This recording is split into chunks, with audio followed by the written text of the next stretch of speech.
Dear Dr. Love, magandang gabi po. Sumulat po ako sa inyo para idulog ang saloobin ko tungkol sa aming bunso. Ako po si Stella, kaka-senior citizen ko lamang po nitong Abril. Ako po ay happily married with 3 loving sons. Kami po ay isang pamilya mula sa Cebu at masasabi kong okay naman po ang buhay naming magpapamilya. Graduate na po ang 3 anak namin. Ang isa ay nasa Maynila at doon po nagtatrabaho. Sa Melbourne, Australia naman, nagtatrabaho ang pangalawa. At nito lamang nakaraang taon, sumunod sa kanya ang aming bunso. Dito na po papasok ang concern ko, Dr. Love. Pumunta sa Australia ang bunso namin at kasalukuyang nakikitira sa kanyang kuya. Wala namang problema dito dahil close naman ang mga anak namin sa isa't isa. Pero habang stable ang trabaho ng panganay sa Maynila at established naman din sa Australia ang pangalawa naming anak, naaawa ako sa bunso namin. Nagbabakasakali siya sa Melbourne, Australia para makahanap ng trabaho.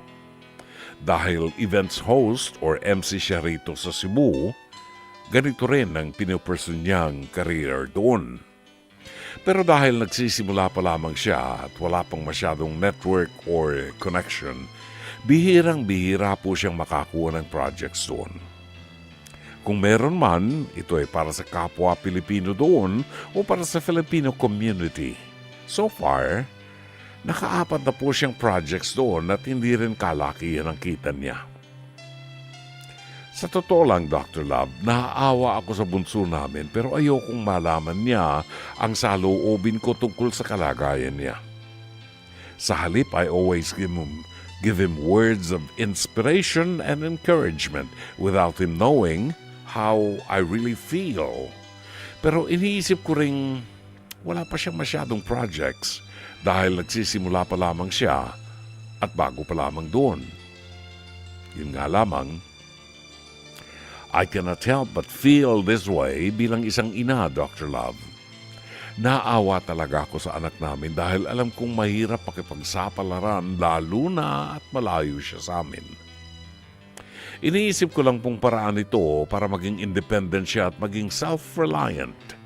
And eventually, magiging matatag siya and hopefully, maging successful sa karir niya. Hanggang dito na lamang po and Godspeed. Sincerely, Stella ng Cebu. Narito at balikan po natin ang liham kasaysayan na very interesting kay Stella ng Cebu. Si Stella ay nanay na nanay, very typical nanay to. Ganyan ang mga nanay, kahit ang mga anak medyo maputi ng buhok. Kasama pa rin sa prayers yan every night, no? Nanay talaga di ba? Pero, Aling Stella, maraming salamat sa iyo. Alam mo, meron tayong kasabihan dito na kailangan daw matutuhan natin na palayain ang ating mga anak. Ang katutuhan yan sa Amerika, when your son reaches the age of 18, pinapaalis na sa bahay. 18. Ang ginagawa ng mga tatay, iahanap ng trabaho yung kanilang anak at tutulungan na makakuha ng apartment or, bachelor's pad or something para makalipat siya ng bahay para maging independent. Matutuhan niya paano kumita ng pera, paano mag-budget, paano hati-hatiin yung kita niya, and things like that. Para maging responsable. Kung kailangang maging gas boy, gasoline boy, papasukin yun para meron siyang pambayad sa kanyang apartment. Dito sa atin, yung anak nating bunso, nag-asawa na, may apo na. Kasama pa natin sa bahay. Di ba? Maikwento ko lang sa iyo, Aling Stella. Dahil ang iyong lingkod naman po, kahit paano nakapaghanap buhay din sa ibang bansa. Kasi yung anak mo ay pala siya, events host dito sa Pilipinas. Ang inaalala niya, pagdating doon sa Australia, konti lang ang nakukuhang events.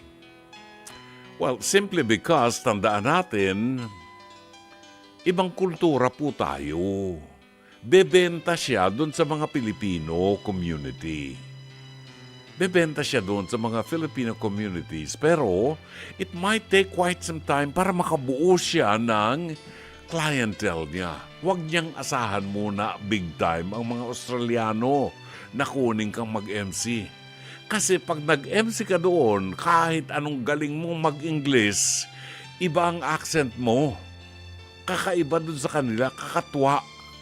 Gumugulong ang lalamunan niya. Ang mga dila ng mga Australiano parang mga British, di ba? So, huwag niyang asahan niyang pagiging magaling niyang host sa events. Umisip siya ng ibang paraan para kumita siya. Kaya ako sinasabi ito sapagkat dinaanan ko ito. Ano pang purpose ng buhay ko kung hindi ko ibabahagi sa inyo para mapulutan ng aral yung mga pinagdaanan ko. Alam po ninyo, nang umalis ako dito sa Pilipinas, it was in 1986 or 87, ako po'y nag-a-anchor na sa TV Patrol. Pag si Kabayan wala sa weekend, ako ang pumapalit. Kasama ko sila Mel Chanco, Ernie Baron, Frankie Evangelista, sino pa ba yung mga kasama? Well, anyway, I was in the magandang position na Angelique Lazo. Yung mga panahon yan. Maganda na po yung position ko sa industriya, but because I was in love, iniwanan ko. At nagpunta ako sa Amerika. Pagdating ko roon, magugutom kami kasi umuupa kami ng bahay. Hindi pwede yung pagyabang mo. Ako po si June Banaag. Ako po ay anchor sa television. May programa po ako sa ABS-CBN. Walang ganun. Wala silang pakialam sa'yo. Di ka kilala doon.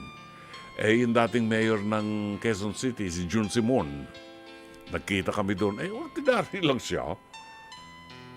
So, hindi ho po pwedeng panindigan yung popular ako sa Pilipinas. Wala. They don't care. Kailangan mong humanap ka ng pagtatrabahuhan. So, anong ginawa ko? Ako po'y naging salesman ng Rainbow. Ano ba itong... tamo, nalimutan ko na yung mga... Vacuum cleaner. Yan, Rainbow vacuum cleaner. Nagbebenta po ako sa gabi niyan sa mga bahay ng mga Pilipino. Diyos ko, may biyahe pa ako ng malayo. Pomona. Para mag-demonstrate lang ng nakakaya. Tapos mga bubuses ang kanila pa. Kilala ko boses mo Parang nadidinig kita sa Diyos ko. Tapos ito, nagbebenta ka ng vacuum cleaner. Pinasok ko yan. Nag-salesman ako sa floor area ng Radio Shack. Maniwala ka, ilang taon. Part-time job ko, Radio Shack. Nag-teacher ako sa mga developmentally disabled children. Naging driver ako, naging teacher ako ng mga batang may kapansanan. Tapos nag-full-time ako sa Radio Shack, naging branch manager ako hanggang sa na-hold up yung aking tindahan. So, marami akong ginawang pinagtrabahuhan. Data Processing Center. So, I needed to adapt to the demands. Kasi, gusto mong kumita, kailangan i-adapt mo yung sarili mo. Hindi pwedeng nasa ibang lugar ka at, ikakalakalin mo lang yung talent mo kung saan ka magaling. Kailangan matutuhan mo. But most of all, Aling Stella, sabihin mo sa anak mo, payuhan mo siya na maghanap-hanap din ng ibang linya na pagkakakitaan niya dahil maaaring doon siya magtagumpay, hindi lamang doon sa event host na ganyan. Very limited yan. At wag nating asahan na makakuha tayong event host ng mga Australiano kasi iba ang tunog at accent ng English ng Pilipino. Medyo kakatwa yun para sa kanila. So, kailangan hanapin niya ang kanyang destinasyon kung saan siya kikita para maging independent siya. Sana'y natulungan ka ng palatuntunan ito. As always, Dr. Love.